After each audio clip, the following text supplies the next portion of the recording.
Hey, well, I want to welcome you back again to A Better World with Mitchell J. Rabin. We're still having a little bit of difficulty getting Dr. Martinez on through the radio engineering board, but we're working on it. Thanks for your patience. Appreciate it.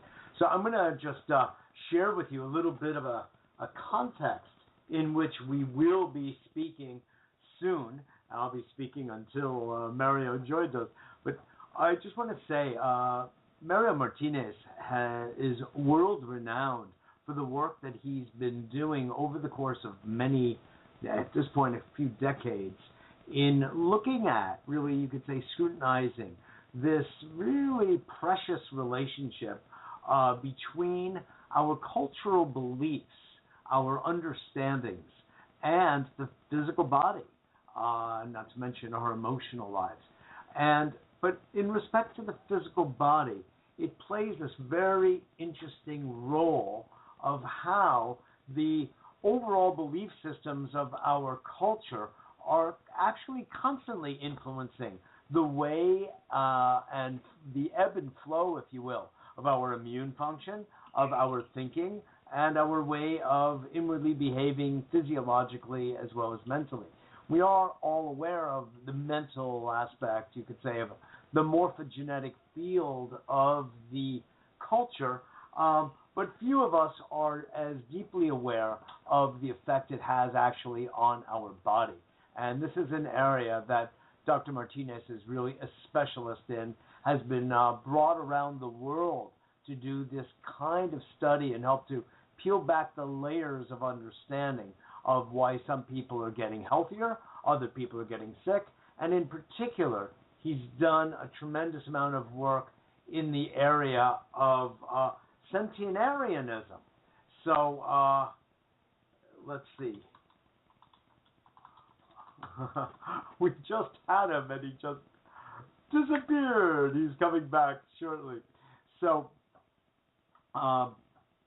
and it's so interesting the work that Mario Martinez has done with Centenarians, because they have their own set of unique belief systems, you could say, and they operate according to another drummer, you could say. They dance to another drummer, not the conformist social or even cultural norms.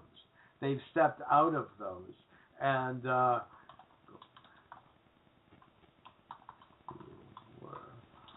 we're trying to get this organized, so thank you for bearing with us. But we will be expanding upon this. Excellent. It looks like Mario Martinez, are you with us? Can you hear me?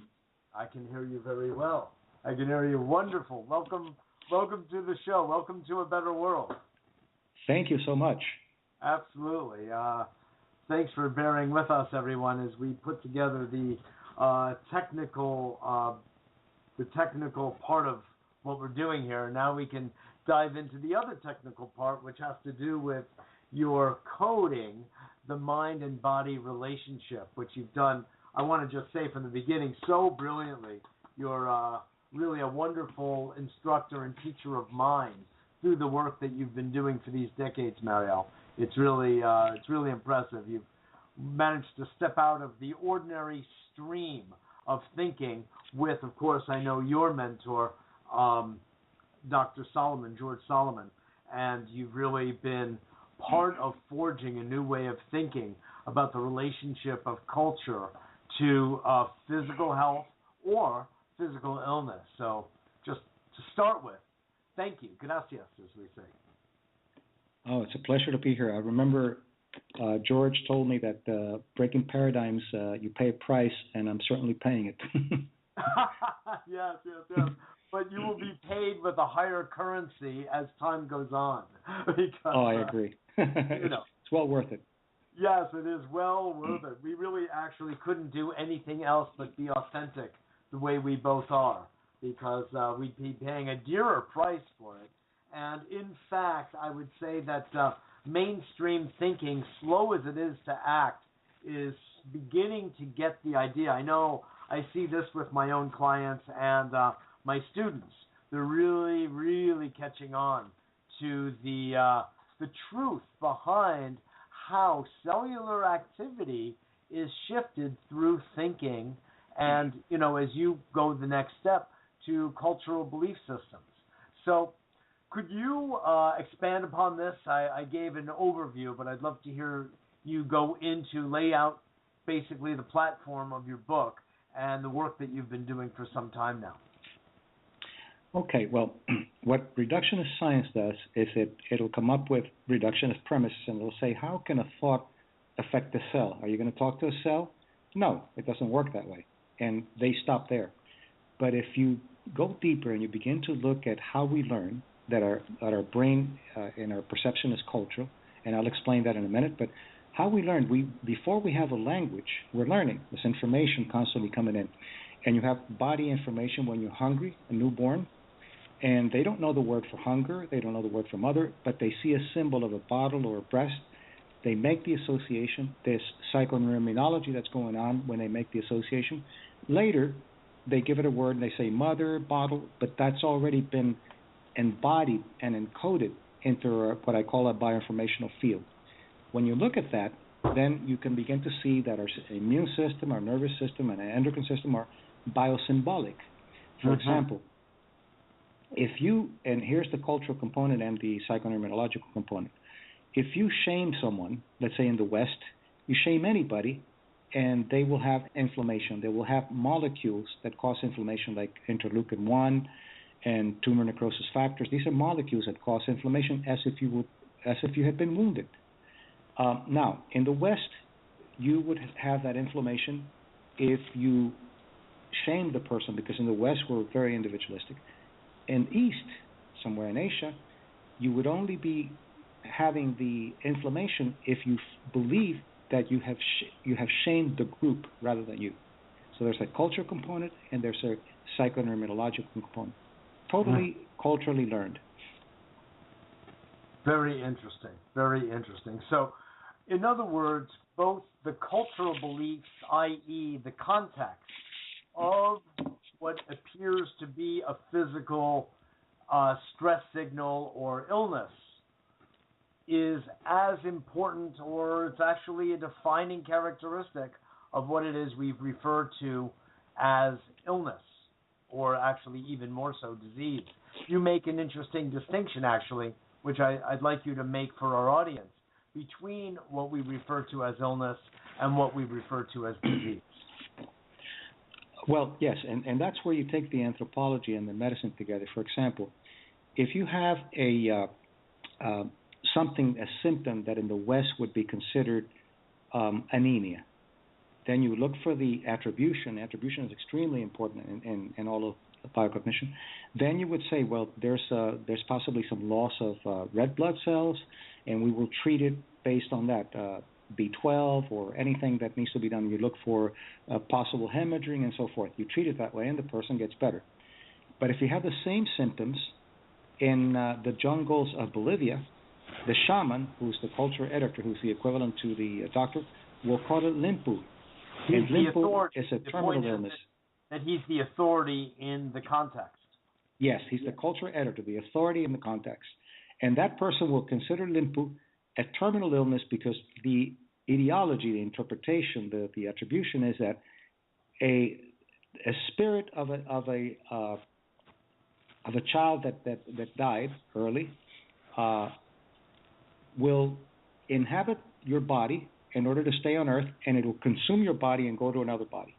If you're a Western, white, or mestizo, you could be cured by the conventional treatment for anemia. Because the mestizos, which are the whites and the Indians mixture, they associate themselves with the white.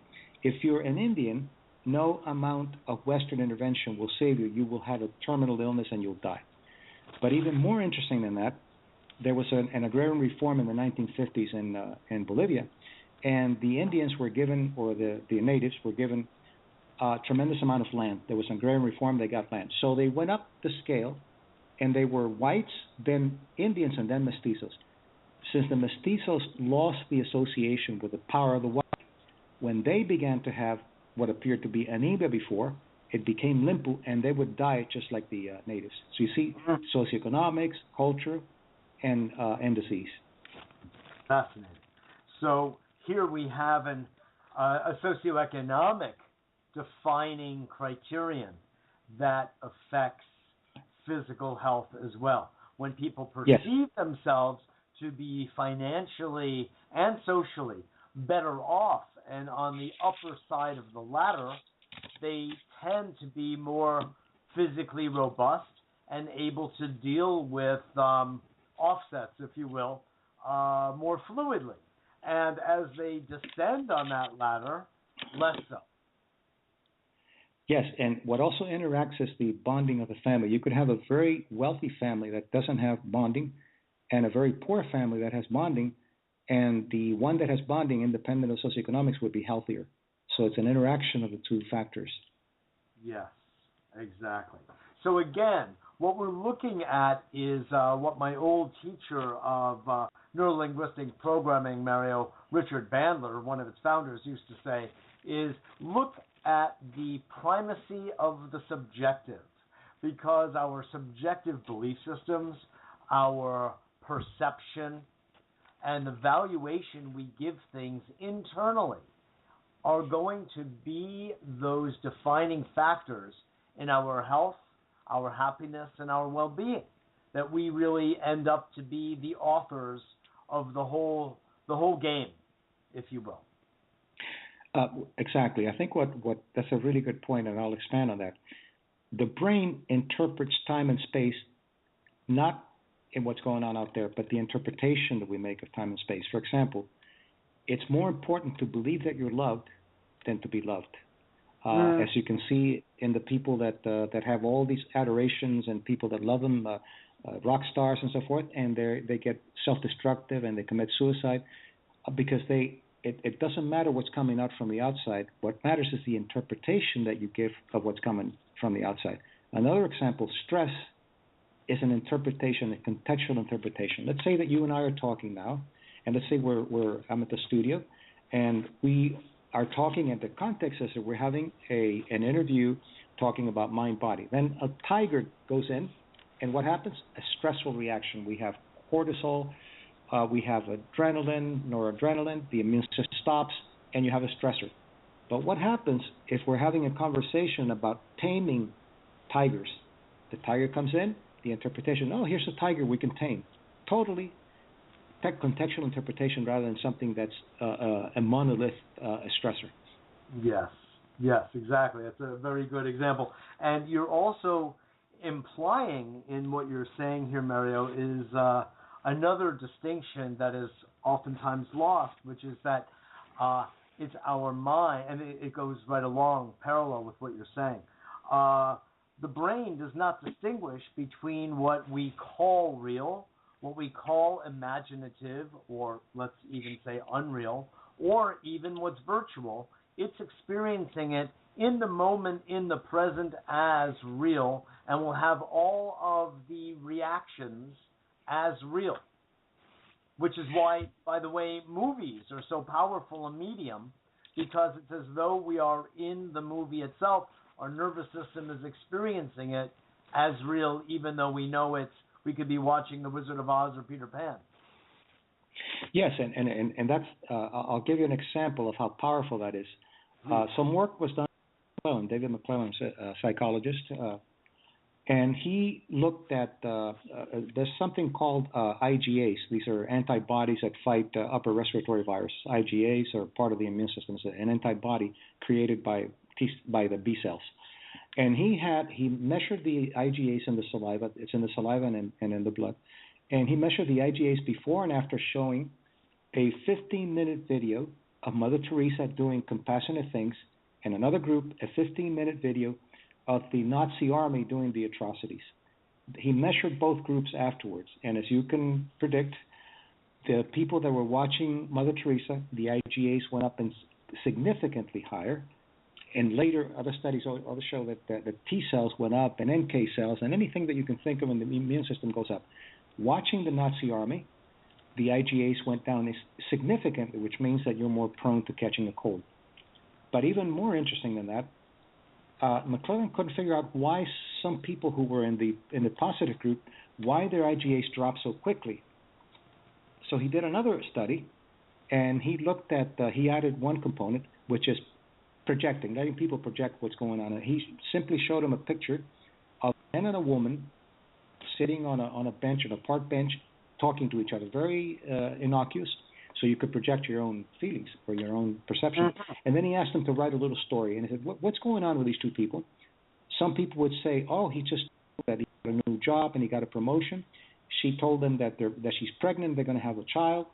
The other group, he just told her that he fell in love with someone else and he's going to leave her. She just told him that she was diagnosed with cancer. Those were the people who dropped. The reason is that the immune system will respond not to immediate things, but to the baseline that we have of the operative consciousness that we live. Yes. Very interesting. That last part of the study was sort of like a living Rorschach, you know. Yes.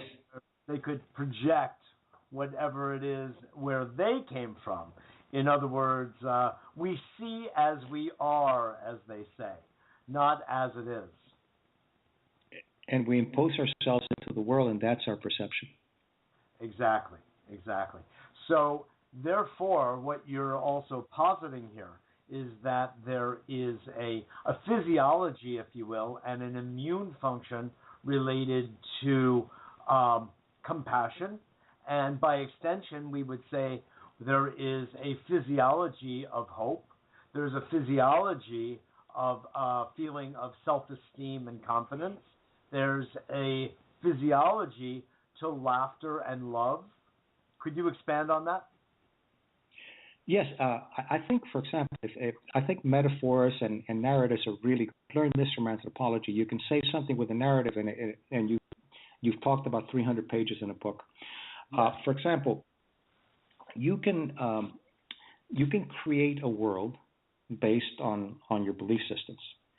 So let's say that your belief system is one that the world is dangerous, that you can't trust people, that you have to be very careful because they're out there to get you.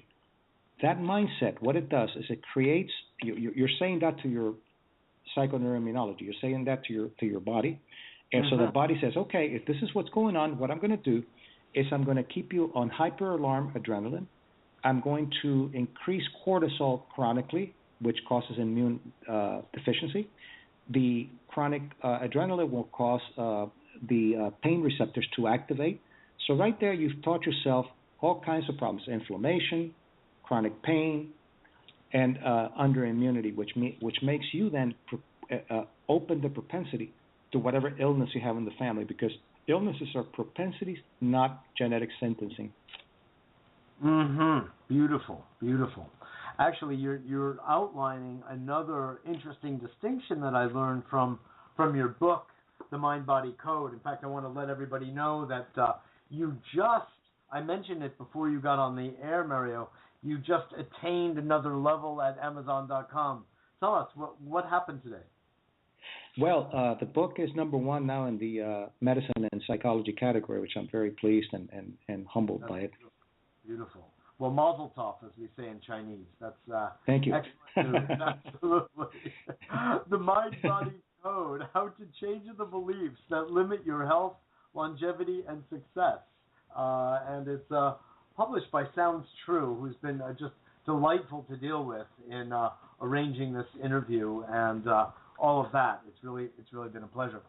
And this is great news, because this means that even though people like you and I have been salmon swimming upstream, I'm not saying we're becoming sharks, but maybe we're becoming more popular dolphins at this point.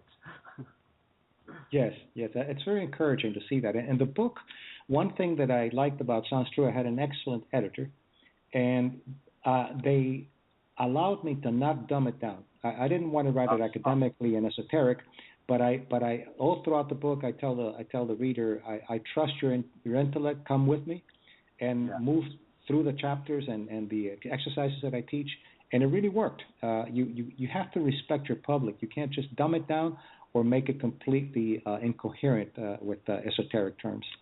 That's right. That's right. And it is a really intelligent and engaging book that I don't feel is dumbed down at all. And it's a nice mixture. I mean, one of the things that I keep seeing in my work in neuropsychology, I'm not a researcher like you as such, but more of a student, and I integrate it into my work as a holistic psychotherapist, is that there's a lot of storytelling that goes on because we are dealing with the primacy of the subjective.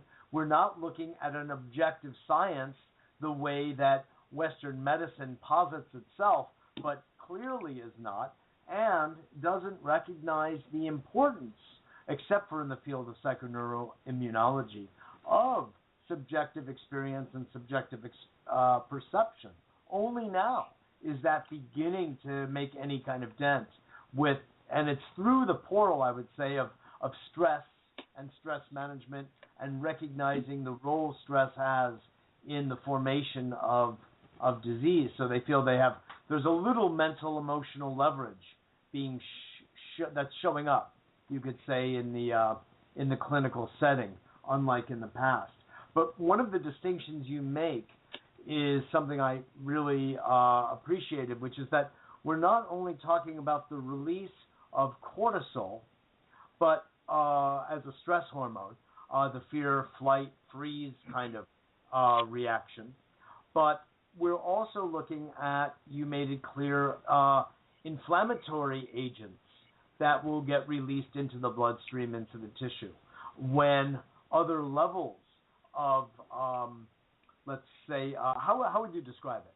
When would those get activated? Well, I think what's happened with conventional science is that it treats stress more than it needs to, and it interprets mind-body through stress. And it's not just stress; it's the pro-inflammatory products that you were talking about. I'll give you an example. There were some studies that looked at measuring inflammation and measuring cortisol. Cortisol would be considered stress-related, and inflammation would be considered something more than just stress. And some people were asked to write about things in their lives that they felt ashamed of, and people were asked to write in things that they felt guilty about. The people that felt guilty had a higher level of cortisol, which would be considered stress. The people who were writing about shame had a higher level of inflammation. So if you just look at stress measuring cortisol, you're going to miss the most important part, which is the inflammation that has to do with anything from cardiovascular problems to arthritis and all kinds of things. So why is that? The reason, the way I interpret it, is that you are owning up.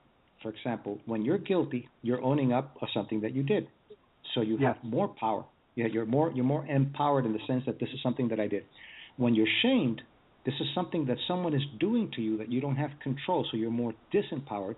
And when you're more disempowered, you're going to have a different reaction. You're going to have probably more pro-inflammatory kind of products. So if you look at stress alone, you're going to miss all the inflammatory things that are going on that could probably be even worse than stress. Yes, exactly.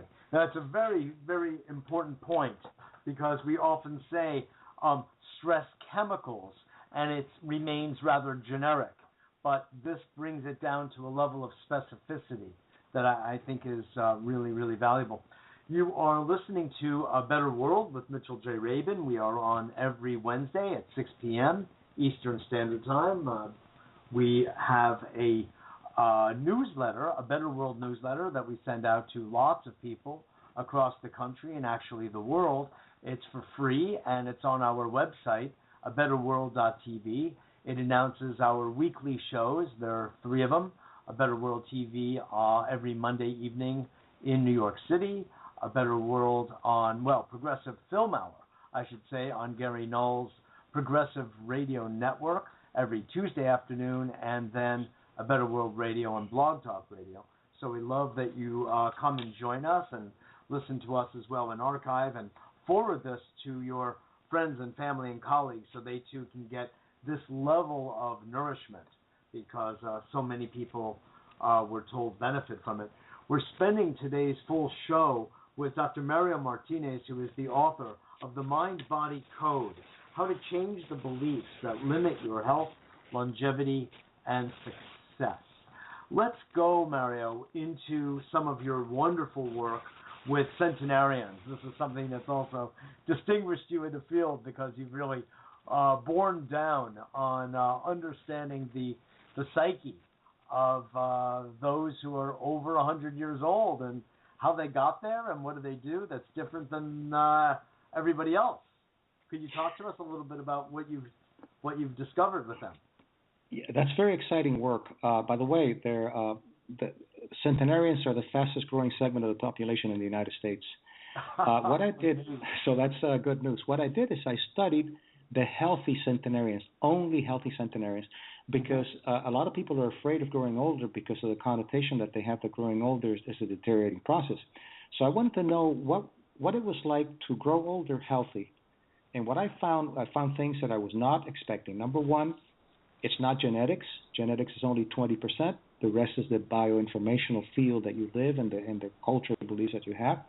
Also, these people are not, they're not in that gerontocracy mindset that, because you're older, you have to be respected, or because you're older, you should be promoted.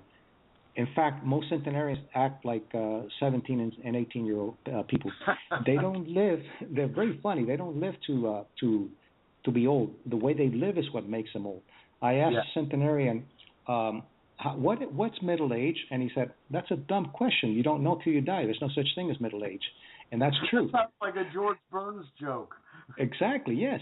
And another one, which I've heard other people say it too, so apparently it's very, very common because one of them said it to me. I asked him, and I'm not advocating this, I'm anthropologically reporting it. I'm just reporting what I saw.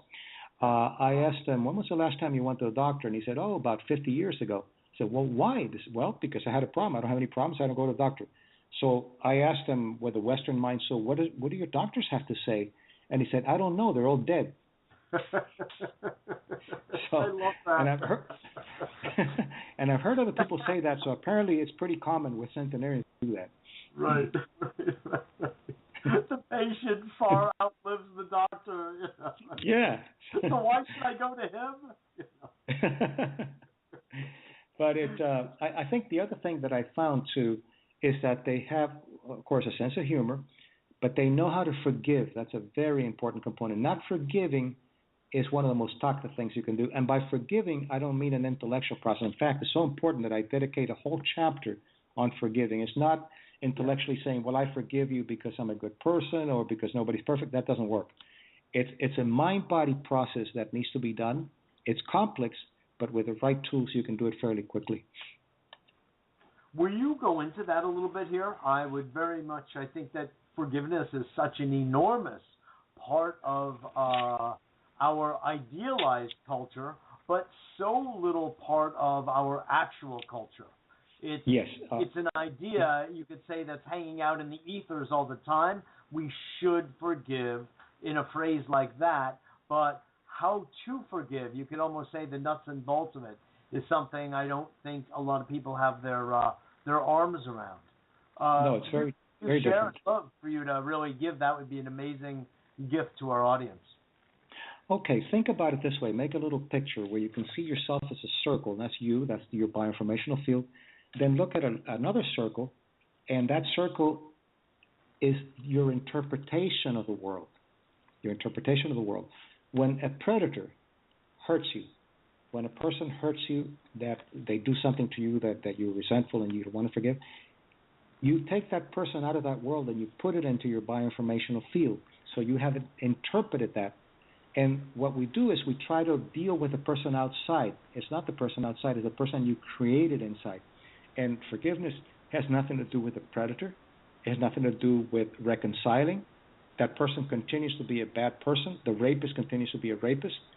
But what you do is, rather than forgive that person in the conventional sense, what you do is you re-empower yourself by looking at the things that you've done, never thinking like some psychologists will say, well, thank the predator because they taught you something. I think that's nonsense and dangerous.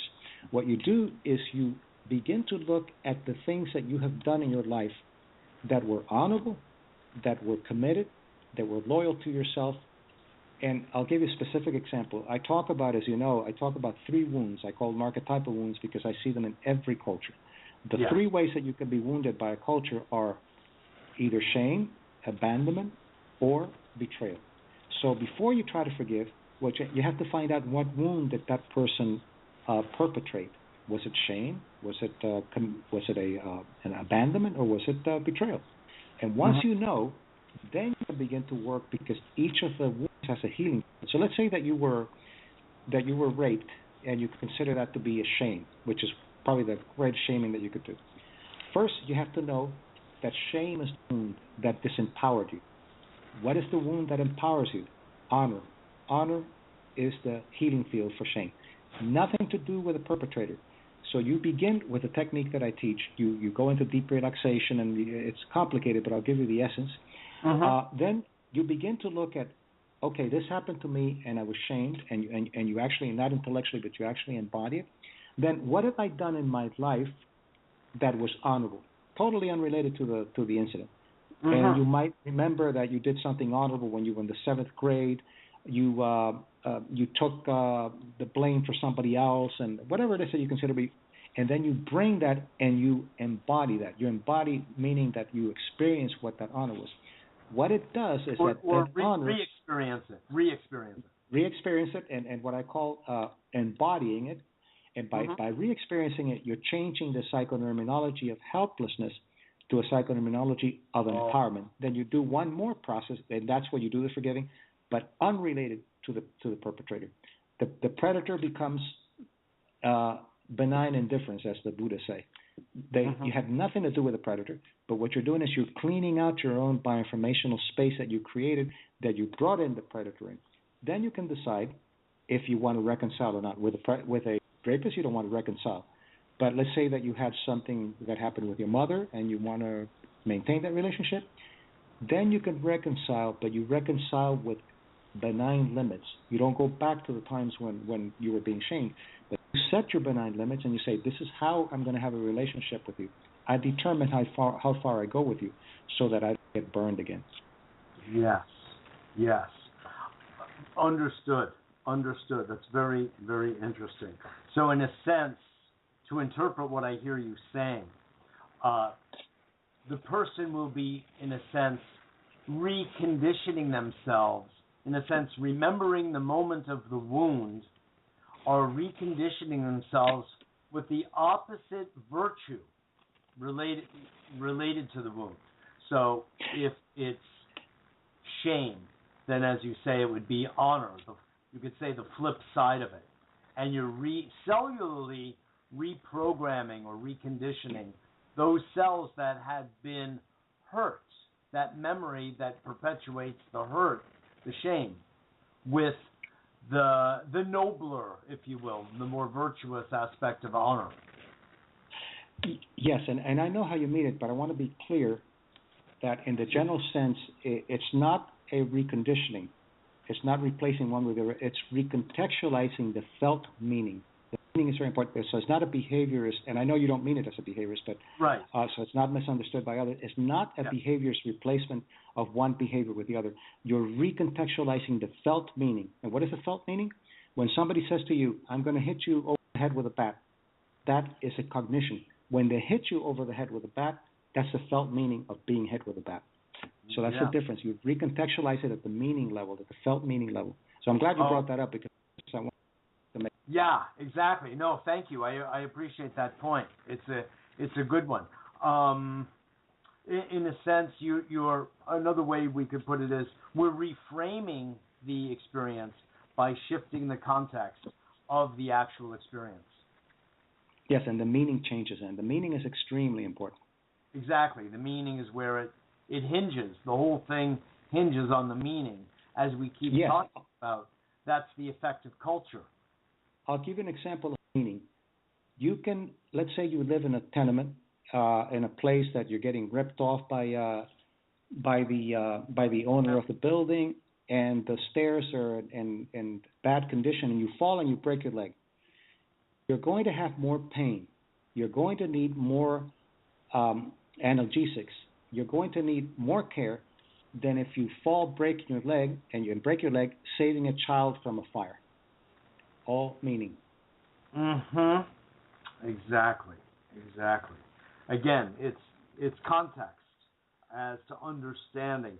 Or let's say that you're in a situation where you are trying to reach somebody and you don't reach them, and you try over and over and over again, and one interpretation of that is that person doesn't want to talk with me. Or you could say that person is a very important person, and they're very busy, and they're very committed to making the world a better place, and they don't have enough time today or even this week to get back to me, and because they're so busy doing the things that they need to do. So rather than experiencing this as, let's say, rejection, it could be experienced in this whole other way. I would take it a step further. That's the first part, which is the intellectual interpretation, which is really important. The next step is, what is it that I'm feeling? What wound am I feeling? And you'll notice that when somebody's late, for example, you might say the wound of abandonment. Well, the physiology of abandonment comes, and what is the healing field for abandonment? Commitment. Right there, you make a commitment to whatever it is. You make commitment consciousness to let the person know that next time they come late for lunch that you're going to leave, or you make some commitment, and that changes the process. So that's why I call it biocognition. It's cognition and biology in a context. But it's always good to make the intellectual interpretation first, and then take it to the next level. Yes, I understand. So you're including the feeling, and you're also you've entered a dialogue with yourself, which is going to shift the frame. It's going to shift the energy field, or the morphogenetic field of the relationship. The bioinformation, yes. But exactly. I'll tell you something that I'm working on now that it's really interesting that you started talking about centenarians. Yes. I really believe you can't stop time, you can't change time, but you can change the interpretation. Oh, for example, like if you go faster than the speed of light and you travel out, you're going to age a lot slower if you stay on Earth.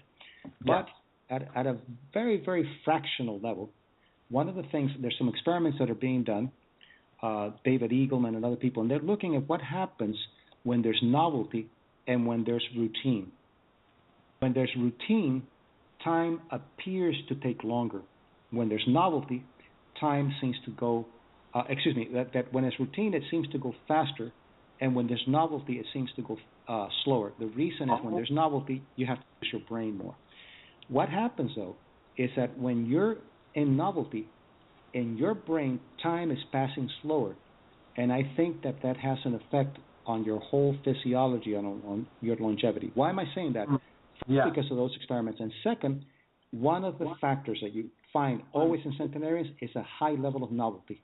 They're constantly curious, so their time passes slower in their world, not the real time, but in their world it passes a lot slower. Yes, it's experienced as slower. It's not. The experience is slower. The speed of time. It's changing the experience of time, which is where the whole game is really lived, if you will. That reminds me of an experiment, Mario, I heard of many moons ago in the book, The Psychology of Consciousness, you're probably aware of. Robert, his name just jumped out of my mind. But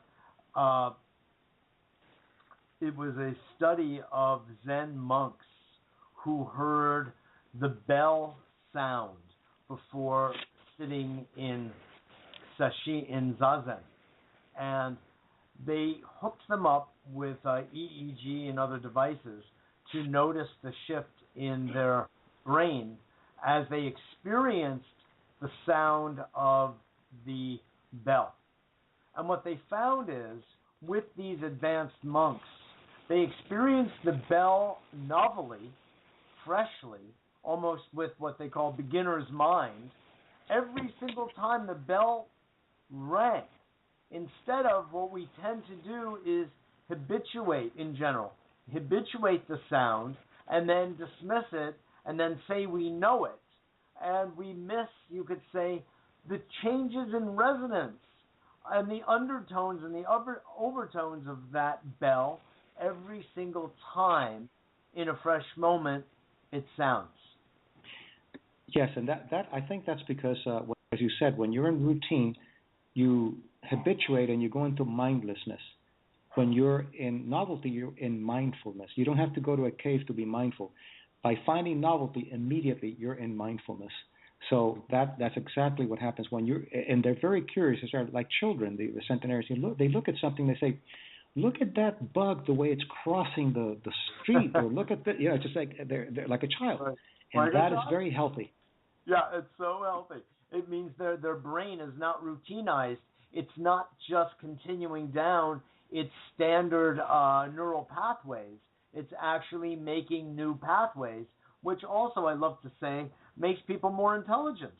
It allows them to have greater emotional intelligence, and also I would like to extrapolate, and this is an extrapolation, but I think there's some research that's beginning to tap into that if you are able to have your brain experience time slower, I think that increases longevity. Yes, that's very interesting. I wonder if that has something to do with affecting the telomeres, because if you're experiencing life, experiencing it slower, we're not saying time has dilated. If we're experiencing it as a slower moment, which means kind of a fuller moment, which also implies being more in the present, that means the telomeres are being less affected by, which are of course related to the whole idea of longevity and healthy longevity. They're being less delineated. They're being less cut off. That's very interesting, because the telomeres, as you mentioned, they're almost like a clock that tells you how many times a cell can divide before it dies. The telomeres respond to the brain's clock, not to the external clock. Yes. Very interesting. So that it really is, you could say, pardon the expression, wound up with the bio clock. That's right. Yeah, that's interesting.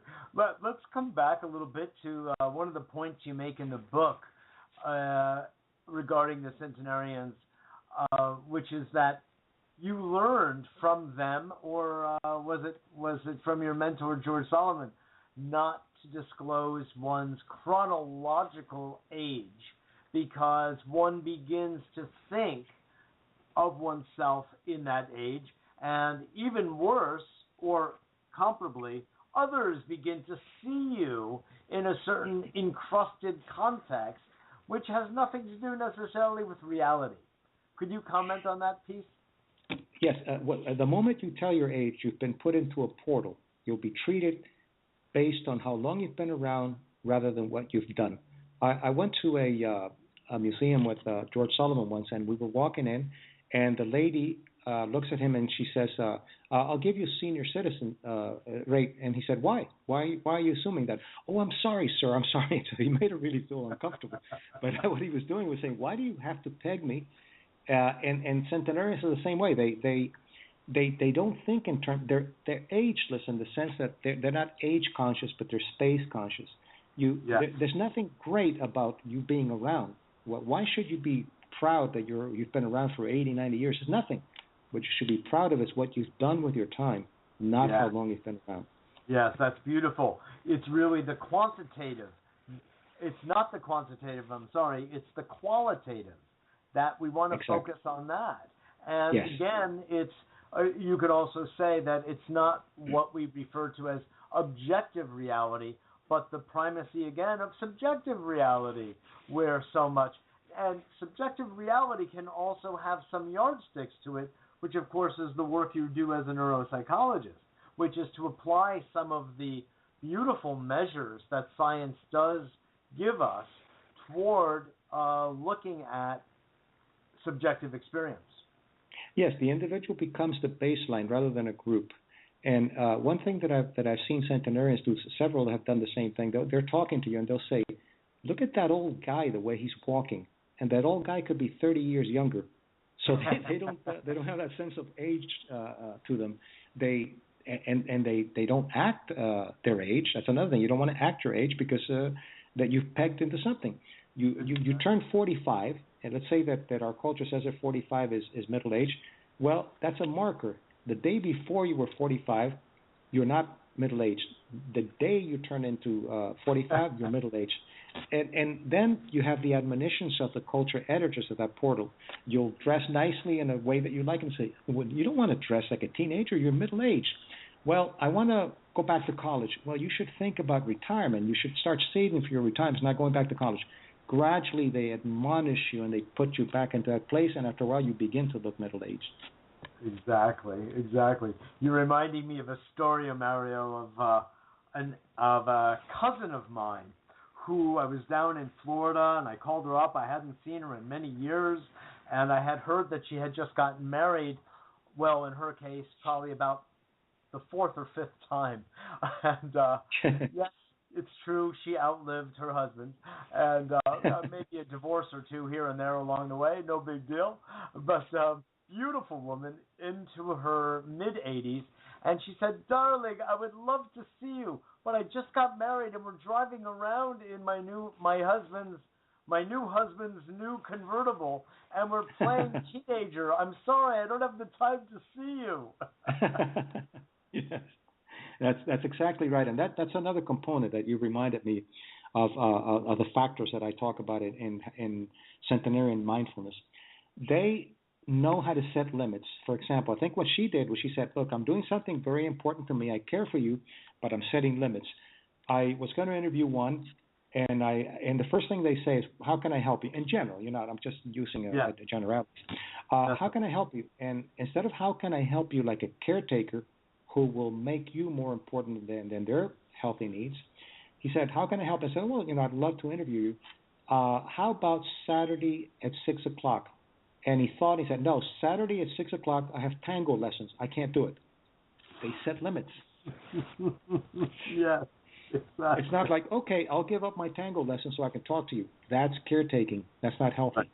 That's right. No, that's a very healthy, important point for everybody, that we tend to do that. That's a cultural nuance, if you will, that we all have there's a certain Judeo-Christian overhang in our society, well, in this case, culture, to be more adherent to what your defined definitions are, so that we feel that we ought to, the word ought or should shows up rather prevalently in our society, if not explicitly, implicitly. And it's not good for your health. Another component that you keep reminding me of these things as you talk about it is that they don't buy into what our cultures do. Most of the cultures, they teach you pseudo-humbleness. Yes. Wash it in face. I love this point. I like your shirt. Oh, I've had this shirt for 10 years. Yes, it's pseudo-humbleness because it's not real. I mean, you're not really being humble. Centenarians are truly humble. I said to a lady, she was 101, I said, "You have beautiful eyes." And she said, "Yes, thank you, I do have beautiful eyes." It's so refreshing to hear that, rather than pseudo-humbleness. So that's another thing that they do. They acknowledge their gifts, and if you say you're beautiful, they say, "Thank you very much. Yes, I think I am." And it's not narcissistic. Exactly. And it's really interesting that we have this self-effacing notion in our society. That's a good thing, and it's not just in our society. At least in ancient China, maybe not now so much, but there was an idea where you never wanted to show how successful you were to your neighbors, for fear that they might become jealous or envious, and that energy field would then, be projected onto you. It actually has a little bit of a healthy aspect of it, because it's a counteraction to boasting and what can come of that. But there's got to be a healthy middle ground to all of this. There is, and the Scandinavians also have that what they call a janten Logan, which means you're no better than anyone, and in fact you're worse. I think that reminds me of Ernest Hemingway had a very wonderful way to deal with that. He wasn't particularly leading with that, but I'd say you can apply it. He said something like, I'll paraphrase, he said that there's no nobleness in being superior to your fellow man. The nobleness comes when you become superior to your former self. Oh, yes. Oh, yes. That's wonderful. That's wonderful. I really like the ring of that. I really do. You know, in this conversation, I'm thinking about a place that where Jack Benny and I share something. I tell everybody when they ask me my age, yeah, I'm 39 still. And you know, sometimes they say again, or when did you become 39? Well, I have a good friend. When they ask him his age, he says, "My age is none of my business." It's great. It's great. And it's just so interesting. One of the stories you tell, Mario, is about the priest who comes to give the last rites to a gentleman in the hospital, but there was a mistake. Could you share that? This really, yes. really puts the point on it. Yes, that brings in the culture and the culture editors. This priest goes in. It's in a Catholic hospital, so you see the culture there. And the priest comes in, which is an authority, and he gives the patient the last rites, and the patient dies within 15 minutes. The problem is that he went to the wrong room. The patient was not scheduled to die. The patient who was scheduled to die waited 2 days until the priest came. Excuse me, that's an interesting phrase in itself, scheduled to die. According to who's scheduled, you know. Exactly. Anyway, go on. The person, the interpretation, the attribution that they gave as well. If the priest is a theological authority, says that I'm going, and the doctor who is a physiological or physiology authority says that I'm gone, well, then I'm gone. And that's what the person tells the body, and you have a parasympathetic reaction and stops your heart. Exactly. This is the power of suggestion. This is also why hypnotherapy in good hands can be such a powerful modality, why Milton Erickson was such an amazing healer for so many, because he understood that intricate relationship between language and mind and body. And through suggestion, so many miraculous, what we would call miraculous things have happened. And in fact, that reminds me of another story that you tell in your book and your audio CD set of a gentleman who was given the placebo pill from a rare disease that he had, or a disease, I should say. And it was described as kind of a Pac-Man effect. Could you share with our audience that story? Peter, and this good doctor, because he used the placebo as one of his ways to help, told the patient, look, this tumor you have, I'm going to give you medication that is so powerful you can imagine it's like a Pac-Man eating away at your tumor. Within 6 weeks, the tumor was gone, which is not the way it works with normal biological processes. But he happened to read in the paper that the medication that they gave him didn't have any effect as a placebo. The tumor came back. Once again, he goes, right. This really something even more, and this way to do it, it's even more powerful than Pac-Man. Went back, the tumor was gone, but for the guy, saw some television that said that medication also was not good, and it was just a placebo, and the person died. There it is. This is the way the mind and body work together. It's always been the case. It includes culture. It also can transcend culture. You know, that's another interesting point.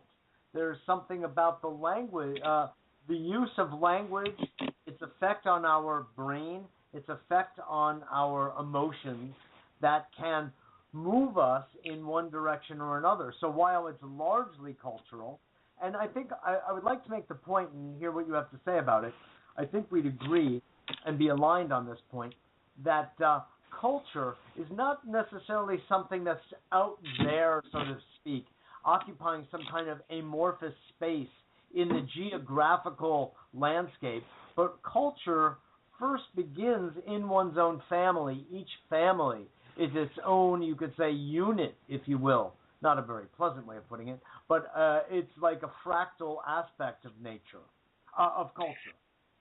Yes, and those are the shared beliefs. And culture, I mean, anthropologically, it's complicated, but basically culture, in essence, is the who you include, who you exclude, and the language that you use to communicate in a very general sense. Yeah. And so that's what you get. You can see that families, for example, they quote have illnesses, and many of them die of the illness. Why? It's not just genetics. Genetics is just a predisposition. What they do is they eat together. They're in the same environment. They think the same things. You can even see pets who begin to look like their owners because of the space that they're sharing with each other and the food that they're eating. Exactly. I say that all the time to my clients and students. It's part of a larger field, and also our bodies and brains, of course, are plastic, and meaning fully resilient. So we're always responding to our conditions, if you will. Very much, and the neuroplasticity you talked about, there's something very interesting. When I studied neuropsychology, and some of it is still studied that way too, is that the brain is compartmentalized. To a certain degree, it's true. But for example, the occipital visual cortex, it's for the visual cortex, and that's what it is. It's specialized in that. But it's been shown now that if you block that, and Pasquale Leone has done that, teachers that were trained to work with students that are blind, what they did is they blinded the teachers for 3 weeks, and they did MRIs, functional MRIs, to see how the cortex, the visual cortex was functioning. And before they blinded them, the visual cortex was showing that it was for visual input. After 3 weeks, the visual cortex became a tactile cortex, completely plastic. My. Yeah. So interesting, exactly. And even with the organs of the body, Mario, we find that when the gallbladder is malfunctioning, the liver takes over some of those functions, and that goes straight across the board with all of the organs are always compensating for each other. And now, how in the world can a liver do what a spleen does, except that it can?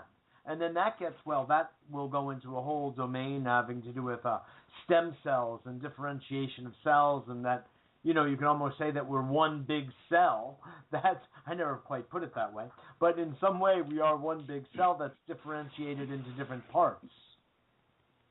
Well, yes, even the heart, for example. The heart's not a pump. The heart is an endocrine organ. It creates its own hormones. It has its own regulation, as well as taking regulations from other parts of the brain. But the heart has more connections to the brain than the brain to the heart. So the heart speaks more to the brain than the other way around. So that's why you say I have a gut feeling. The gut has neurotransmitter receptors. So it's really a bioinformational field, as you're saying, rather than just localization, all kinds of things. Yes, exactly. In fact, I really think of that we have three brains. I appreciate this thought about the heart as part of the endocrine system. I would say that it's also part of the nervous system, because it's largely electrical. It's obviously electrochemical, but it's largely electrical in nature. So I sort of see it as an extension of the prefrontal cortex, and it has its own, as you were saying, its own receptor sites, just like the gut. And in other words, you could almost say, Mario, that the general historic understanding of physiology is largely mistaken. It's a case of mistaken identity, because it's like we have brain matter strewn throughout our bodies. Your comments? And yes, and if you study the mechanical components of the body, it looks very deterministic and very reductionistic. It has mechanical processes like the blood flows, but if you go beyond that and you begin to see the co-authoring of the system, then you can no longer go with that model. I'll give you an example. Biology, in order to legitimize itself, it borrowed the principles of Newtonian physics, which is really good for automobiles, planets, carburetors, and things like that. It's not that great for for building things, for living things. So since it borrowed from Newtonian physics, it borrowed the concept of entropy, which is going from order to disorder. That's why you see deterioration in the brain with that model. If you use complexity, which is more in tune with living systems, with open systems, complexity goes from order to disorder. The brain becomes more complex rather than more disordered. Yes, exactly. So what you're really moving toward a shift from just a Newtonian model to a quantum model. Then we can really begin to understand really the way the body systems interact with the mind systems. Moving the complexity theory is very, very powerful because we're quantum at the subnuclear, but that's I think that if you use complexity and chaos theory, for example, the heart is chaotic. In between beats, it has a chaotic rhythm, and the less chaotic, the more of the pathology of the heart. Well, that cannot be explained with a determinist model because it's linear. If you go nonlinear with the complexity, you find that the reason that it has that variability, that chaotic variability, is so it can allow flexibility and an input from many, many different sources that homeostasis could not allow. Homeostasis is also a very deterministic system, and it's a constant variation with complexity rather than just linear processes. Right, exactly. That's a very interesting new way, refreshing way, a novel way, to really think about the body-mind as a system. And it's not linear at all. And even homeostasis ain't, just like Yogi Berra said, the future ain't what it used to be, So, exactly. I do a workshop. It's not. Homeostasis is still very mechanical. I do a workshop called How to Navigate Uncertainty with Chaos as Your Guide. And that actually tunes into... I love it. That's great. I can't let you go just yet if you have because we got a late start. Do you have a few more minutes? Sure. Yes, of course. And thank you, by the way. You're making it very easy for me to talk about my work. Oh, good. I'm so glad. That's my job. I'm doing my job. Excellent. You're doing it well. Thank you. It's such a pleasure to speak with someone with your experience and level of creativity. It's so much fun. There's so many people in our field, and mine being primarily psychotherapy and stress management, that it tends to ebb toward its lowest common denominator instead of splash and act like an exciting vibration, which it really is. Yes. I've spent a fair amount of time studying something called the German New Medicine, but especially an offshoot of that I actually brought to the United States from France and Montreal, called total biology. Is that something that you've come across in your comings and goings? Total biology. Is that from Dr. Hammer, or is that something? Dr. Hammer, in a sense, it's a derivative. Dr. Hammer was the teacher of Dr. Claude Sabat, who was a Moroccan-born Jewish physician, MD, PhD. One of his parents was I think, an Eastern Orthodox priest, and his mother was Jewish. And so I often say, if you really want to be successful in life, you have to be schizophrenic. And so that's another conversation. Multicultural, that's right, yes. No, right. Well, there's something very similar, functional medicine. It has some similarities in that it looks at the total person, it looks at the environment, and it looks at what you can do from the outside to replicate what drugs do. Not just homeopathic, but more like what can you do mind-body, what can you do with behaviors, what can you do with environments, and it really looks at the total person. It looks at the individual as the universe, and the universe in the sense of you being the baseline, as opposed to averages. Because unfortunately, health science is not. It assumes that it's very exact, but it's not. It's based on average statistics, analysis of variance, analysis of covariance, and there's no such thing as an average person, but you become an average and you're treated as if you were an individual from the average. So if you have an illness, for example, and you look at the normal curve and the average lifespan or the course of that illness and the prognosis and diagnosis and so forth, says that you're going to have 6 months to live. Well, that's an average. On the two sides of the curve, on the left side, on the left tail of the curve, there are people that live 6 weeks. But if you go to the outliers on the right side of the curve, there may be people that may live 10 years. So what should a responsible professional do? You should say, okay, this is an average of 6 months, and there are people on the left side that live 6 weeks, but we want to look at the outliers, people who have the same illness that you have, who live 10 years.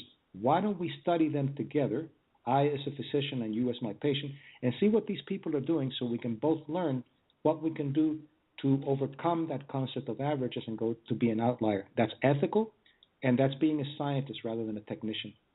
Yes, I understand. That's a very good distinction. I mean, what client or patient has ever walked into your office and said, "Hi, Dr. Martinez, I am a statistic." Right. There was one centenarian who went to the doctor, and the doctor said, "I have some really bad news for you, because you have a very rare illness that only 2% make it." And he said, "Well, thank you. I'm one of those 2%. There you go. Exactly. That's and they believe it. Thinking. That is it right there. Quintessential. You know, now you're reminding me of something, and that is one of the tenets of total biology is that emotional stress and conflict in particular, body as metaphor, I often describe it as Louise Hay on steroids, will be the thing that unravels the physiological stress and disease. Therefore, as I know you cite in your book, in Total Biology, we will talk about someone saying, I cannot digest that. I cannot digest what this person has done.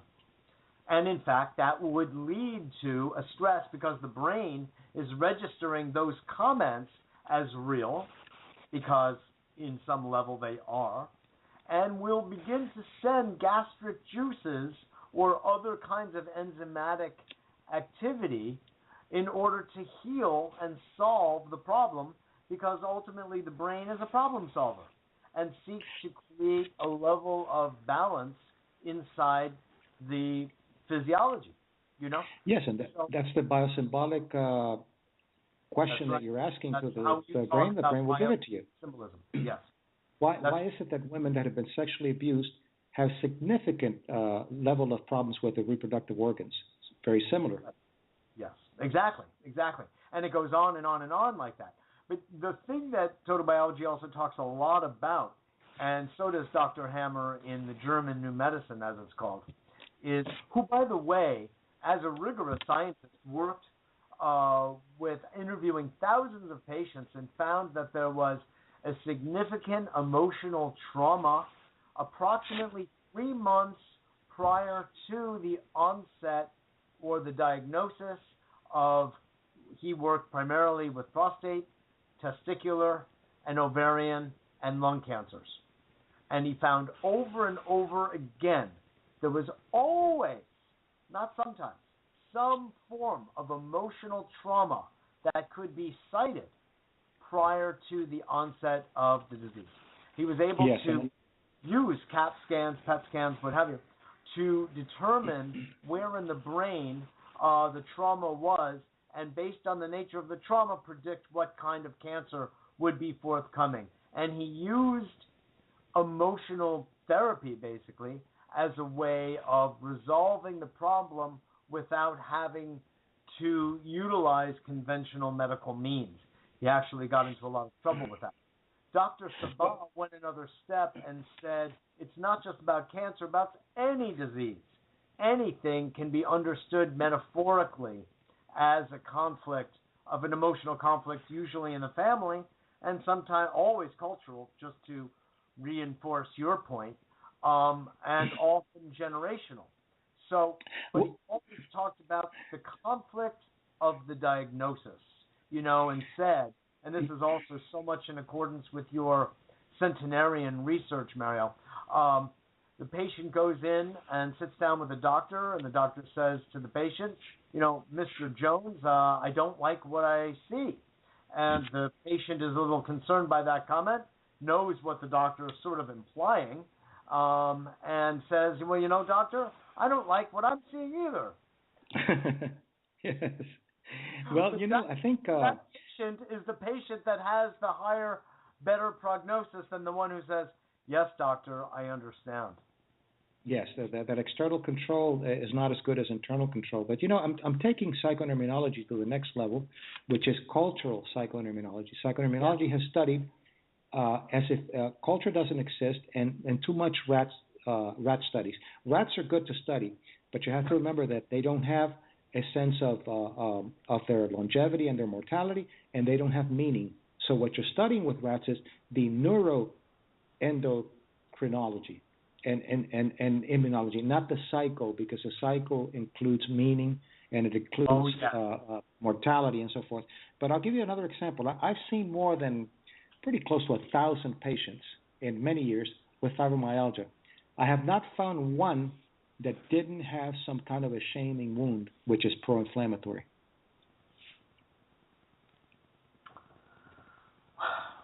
Your case in point. Corroborating the fundamental idea that underlying somatic disease or illness will be some emotional undercurrent. And unfortunately, if you do a clinical history and you don't go deep, you're not going to find it. I was looking, and it's a high incidence of sexual abuse, but there was this patient that just wasn't fitting. And I kept asking if any abuse and kept going on and even doing something with a deep relaxation. Couldn't find anything. But I said, okay, how did you sleep at night when you were a little girl? Well, I was never abused, but how did you sleep? I didn't sleep very well. Why? Because now that you ask me, I remember that my parents fought a lot, and I thought that if I went to sleep, they were going to kill themselves. So therefore, a hypervigilance that doesn't let you go to sleep deeply, you don't get delta sleep, you are deprived of human growth hormones. There goes fibromyalgia. No melatonin either. Melatonin, but mainly if you don't go into delta, you don't have in the and the thetas, you don't, especially delta, you don't have the secretion of course melatonin is deprived, but the secretion of human growth hormones, which is what allows the immune system to do the repair and rebuild protein muscles and so forth. So if you don't have that after a while, then you're going to have a problem. And I explained it more deeply in the book and other articles, but that's basically the idea that there's always some kind of shaming or hyper-alarm that doesn't allow you to go into deep sleep. Fibromyalgia, the main component, I think, is delta sleep deprivation. Interesting. Really interesting. And it can be cured, by the way. Yeah. So you refer to shame, abandonment, and the third one is? A betrayal. Ooh. I'm sorry? Betrayal. Betrayal, okay. And what would rejection be considered part of abandonment? Well, it's interesting because it's very, very subjective. For example, I worked with twins, and both had been sexually abused by their uncle, and one of them saw it as shame and the other one saw it as betrayal. So you have to identify it subjectively, as you said before, what the person interprets the wound, and then you give it the healing field. For abandonment, it's a commitment. For betrayal is loyalty, and for shame is honor. I'm glad you brought that up. As I was reading, Mario, when I read that loyalty was the healing field for betrayal, what also came to my mind was trust. Yes, because it's really a betrayal of trust. It's a tricking. That's my point. That's my point. It seemed to me that the more accurate counterpoint to betrayal was trust, the other side of the coin. Yes, because loyalty has to do with trusting without evidence. It's almost like faith. That's correct. That's correct. Exactly. Sometimes people will say, well, what's the difference between abandonment and betrayal?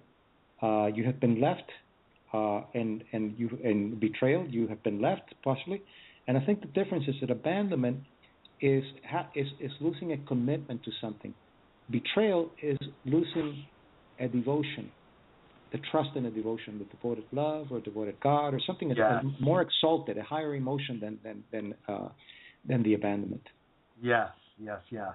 You're highlighting the subjective, interpretive aspect of it is so important, because I often say to clients and to students that abandonment could be experienced by an infant at his or her mother's breast, which, by the way, I think is the in utero experience from conception forward is something highly underplayed.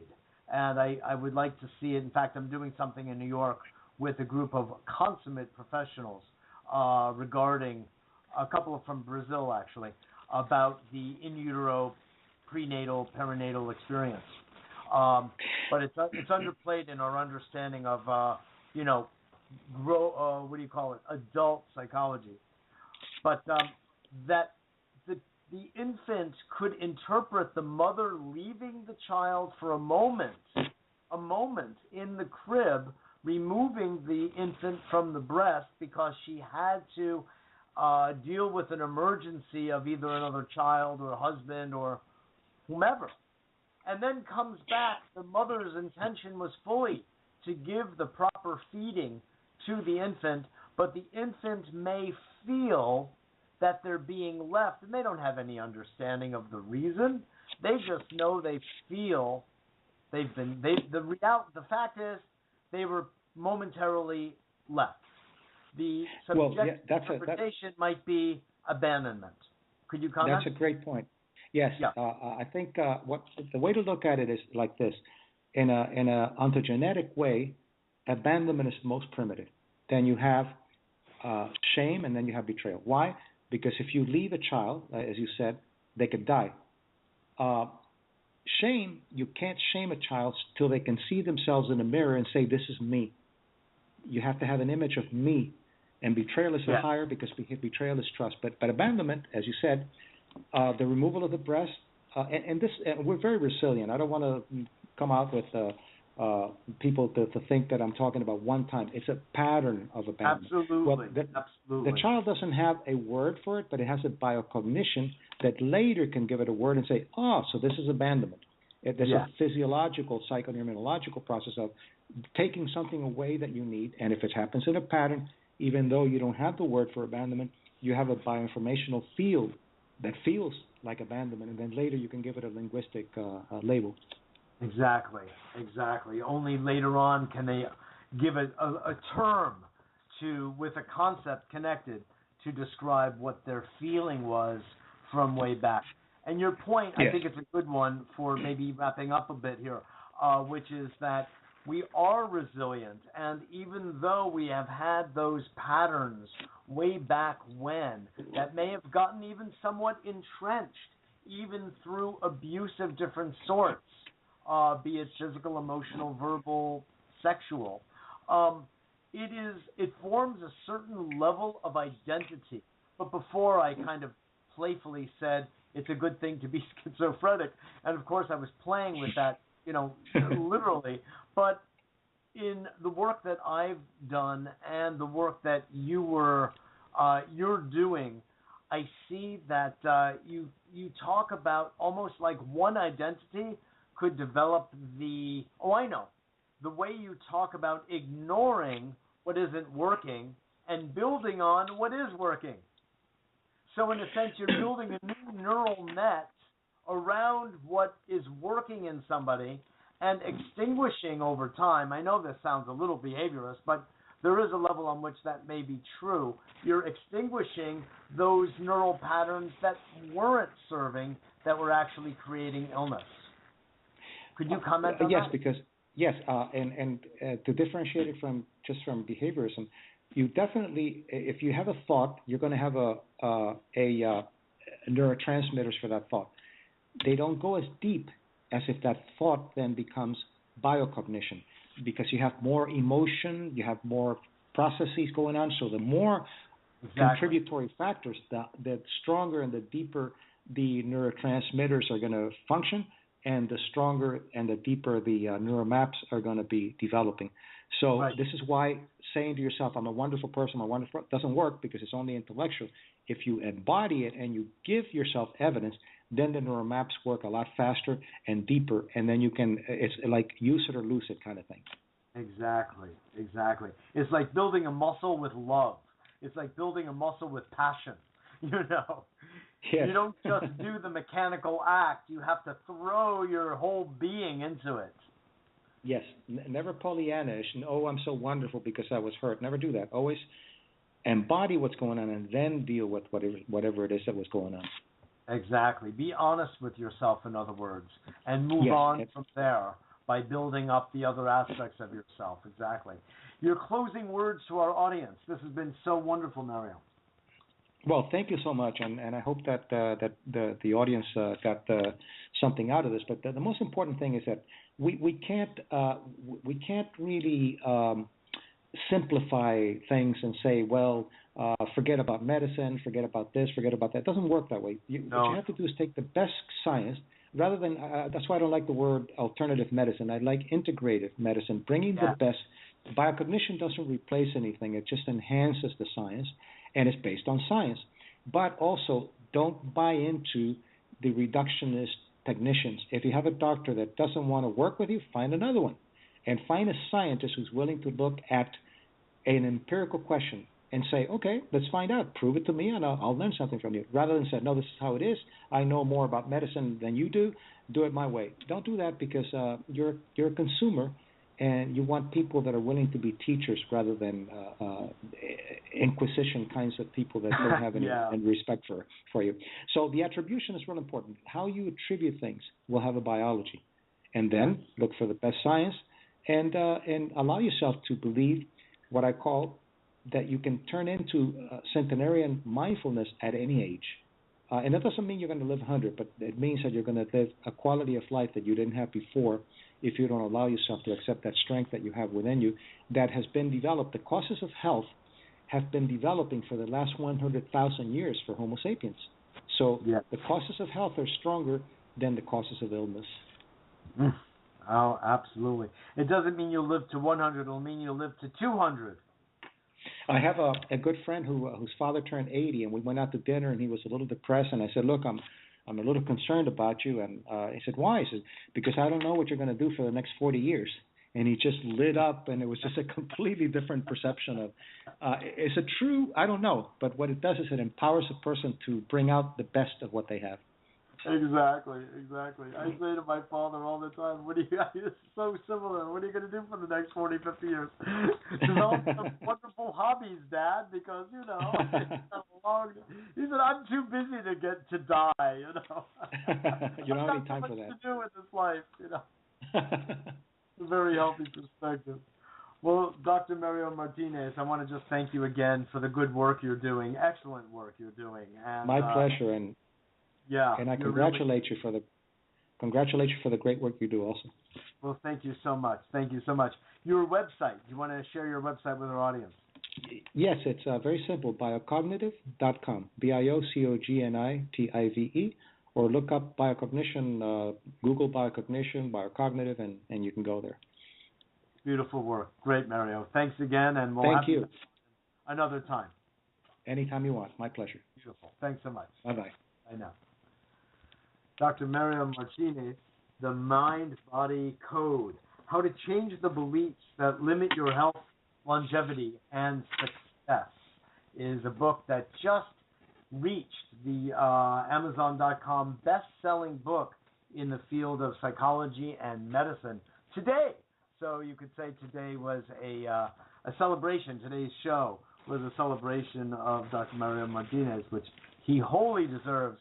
Anyone who is blazing a trail, who is willing to really think out of the box and, just be really creative, is the kind of person that creates novelty in the world, stimulates us. The imagination, I think I have said many times, is God's great gift to us, and we need to really honor that so much. And what a pleasure for me to interview Mario. This is work that I've been looking at for a number of years now, and I integrate it into a lot of the work that I do with my own clients and students. This is Mitchell J. Rabin for A Better World. Our website is www.abetterworld.tv on the media side, and on the counseling, coaching, and therapy, stress management side, mitchellrabin.com. MITCHELL, that's double L, RAB as in brilliant, IN.com. So he told us not to be modest, right? That's right. You know, it's a fun thing to give acknowledgement and to be acknowledged. It's a very powerful way of increasing immune function, by the way, and just generally feeling good. The role of pleasure, while it's not the highest experience in the world, is also a very pretty high one. Let's say that joy, happiness, well-being, spiritual fulfillment are the very, the creme de la creme of human experience, of beaming optimum health, another one.